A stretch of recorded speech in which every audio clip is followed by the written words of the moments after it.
The judge said there wasn't enough probable cause to search his apartment, but he gave us a warrant to search the car. It'll be over at the impound yard tomorrow morning at 9 o'clock.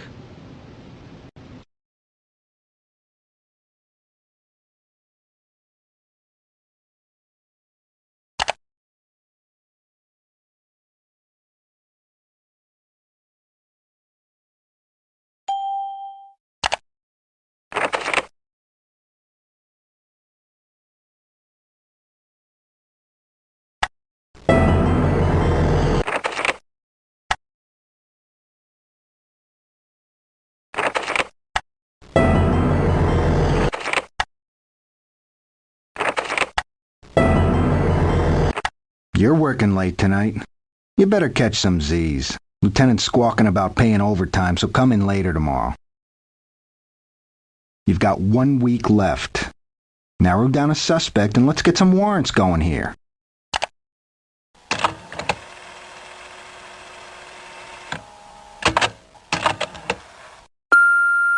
Detective, I killed Charlie Rice. He asked for it. I'll be down later today to turn myself in. I also know who killed Kennedy.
Time to quit for today.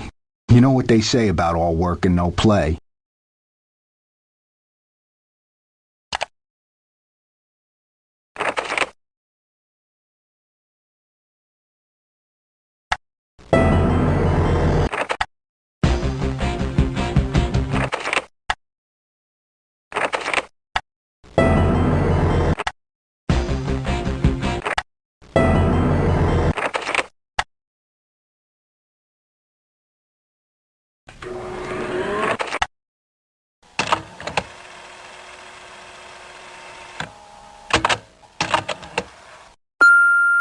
You know those tests you ordered?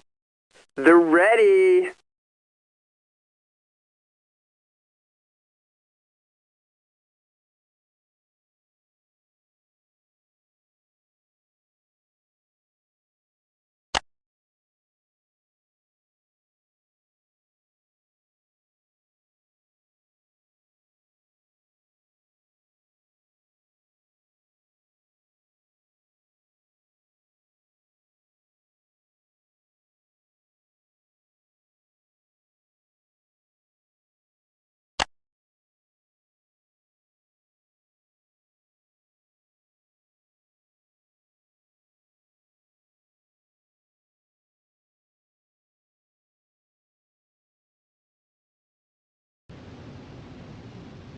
Not bad.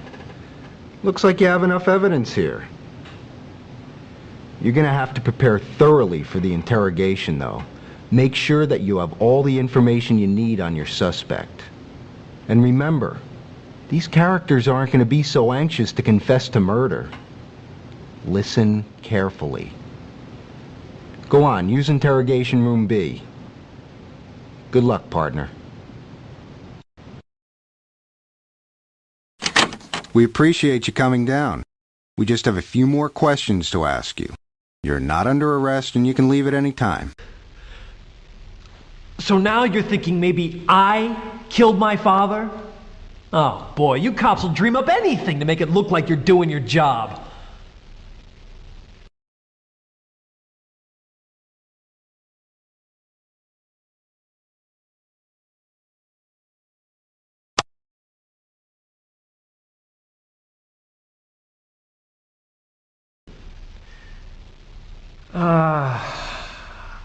I wouldn't know.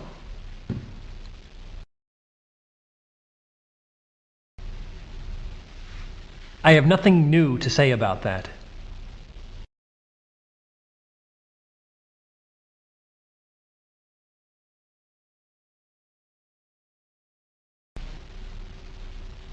Fragments of concrete in my trunk. Concrete?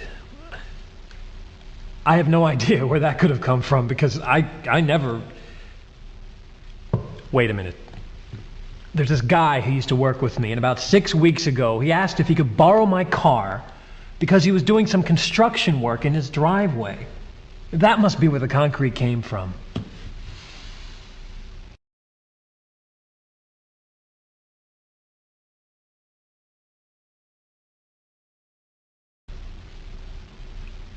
I don't remember the guy's name.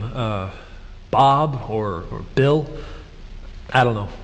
He didn't work there very long.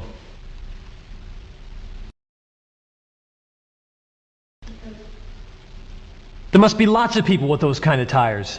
It's not like they're customized or anything. Besides, I already told you, I was at Club 11 that night, which is nowhere near Pier 91.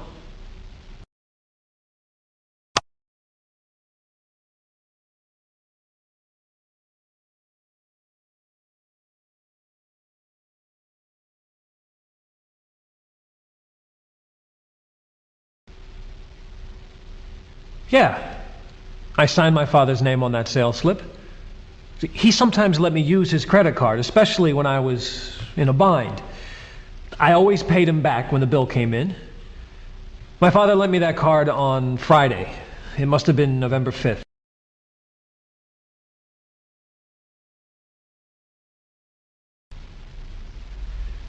Yeah, I knew about my father's insurance policy. Why shouldn't I? He told me about it. I also know that Lisa's share is the same as mine.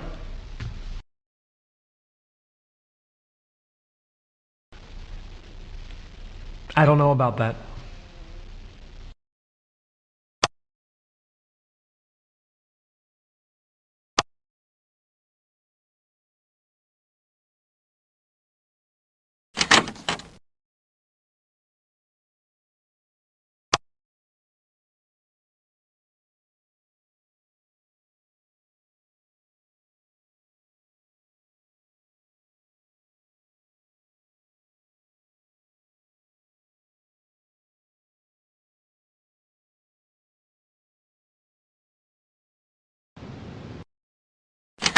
We appreciate you coming down. We just have a few more questions to ask you. You're not under arrest and you can leave at any time. What do you want to ask me about this time?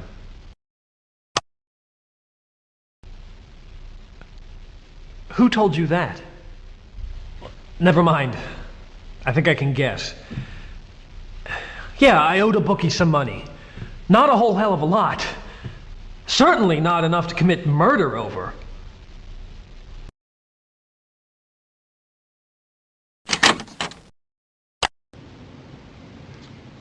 You know, oftentimes on television, you see these Hollywood detectives running around and giving the Miranda warning, advising any and all suspects of their constitutional rights. An experienced detective would never do this. If you do, think Think about it. You're closing off your interrogation and you're shutting off your witness. You only give the Miranda warning advising somebody of their constitutional rights when they are no longer a suspect, but the suspect. It's at that point in time you must advise them of their constitutional rights under Miranda.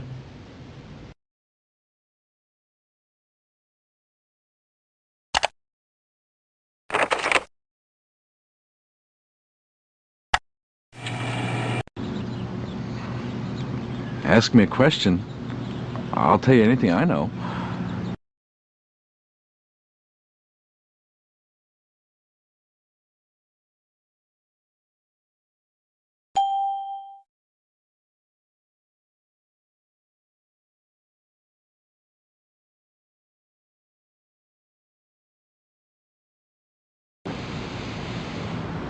That doesn't sound like Charlie.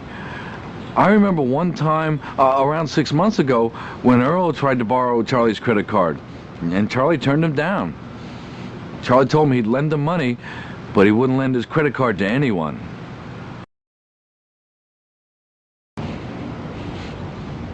How should I know? Beats me.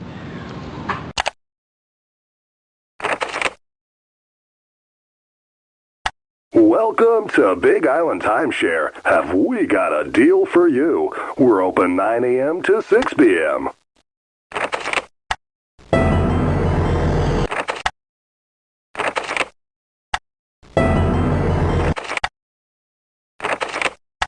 Hey, quitting time, partner. Go home and get some rest.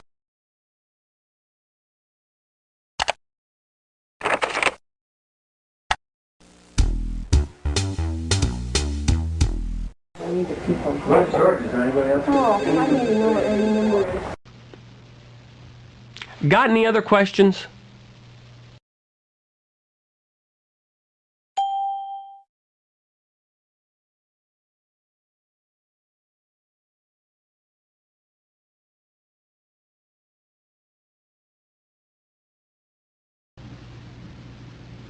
There hasn't ever been any Bob or Bill working here. I already answered that one best as I could.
Now we're cooking.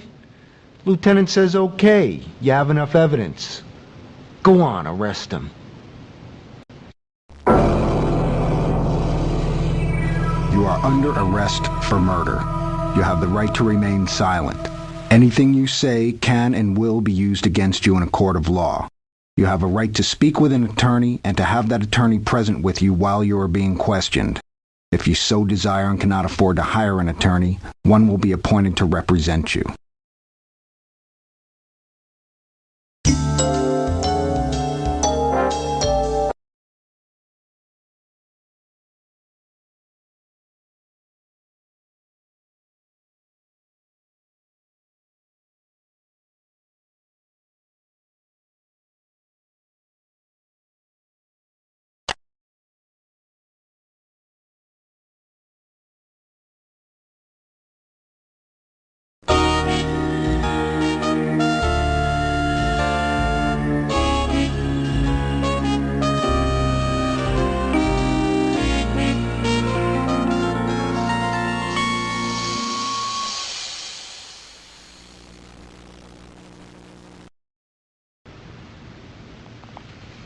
Okay.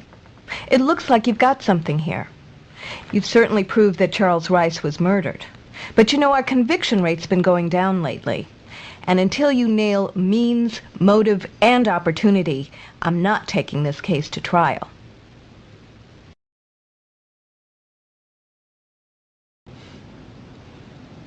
I can see you've heard the DA's little speech. Well, she's right. You need to organize your case into 3 categories: means, motive, and opportunity.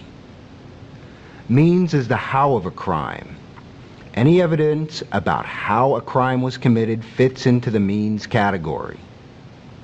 Now there's motive. Why was this murder committed? What does your suspect stand to gain from the victim's death? Technically, the state doesn't have to prove motive, but it's tough to convince a jury without it. The most important part of building a solid case is showing opportunity. It's not enough to show that your suspect could have committed this crime. You need evidence that places him at the scene of the crime. It's also important to be able to disprove your suspect's alibi. Any evidence that does this goes into the opportunity category. If you have evidence that can go into more than one category, just put it into either one. Now remember, you may have to go over all of your notes very thoroughly. You may even have to re-interview some witnesses. Make sure that all of your evidence is really relevant to this case.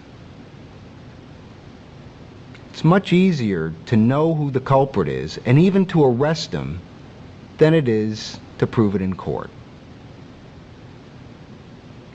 If you don't do a good job, this creep is going to walk. Good luck.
Good work.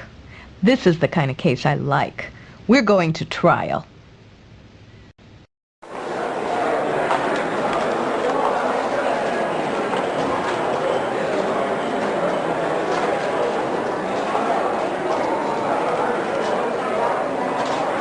All rise. Court is now in session. Case number 35589, State of California versus Earl Rice.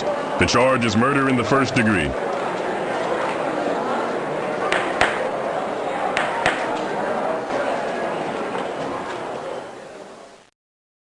A vicious, cold-blooded murder has been committed.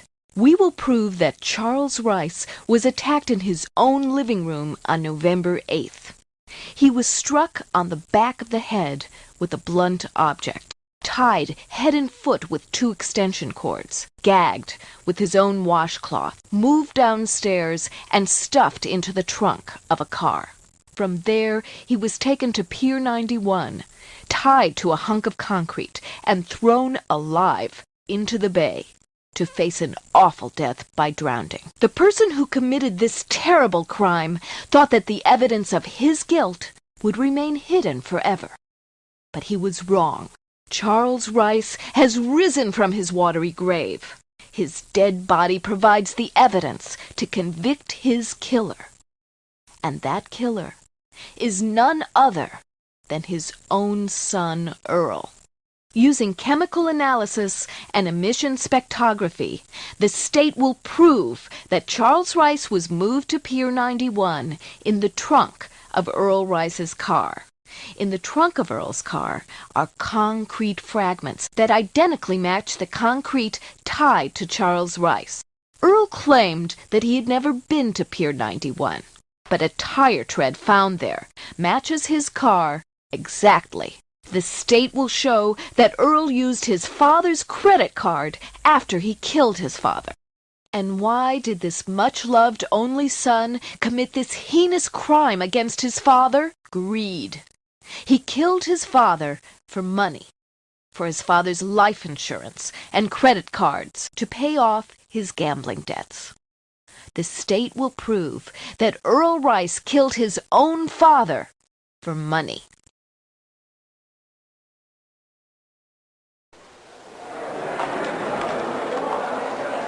Please rise and face the jury.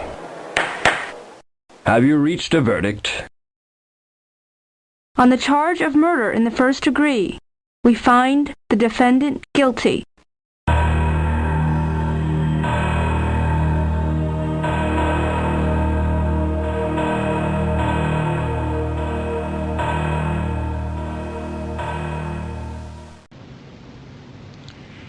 Earl Rice has served over 20 years of his life sentence in a California state maximum security prison.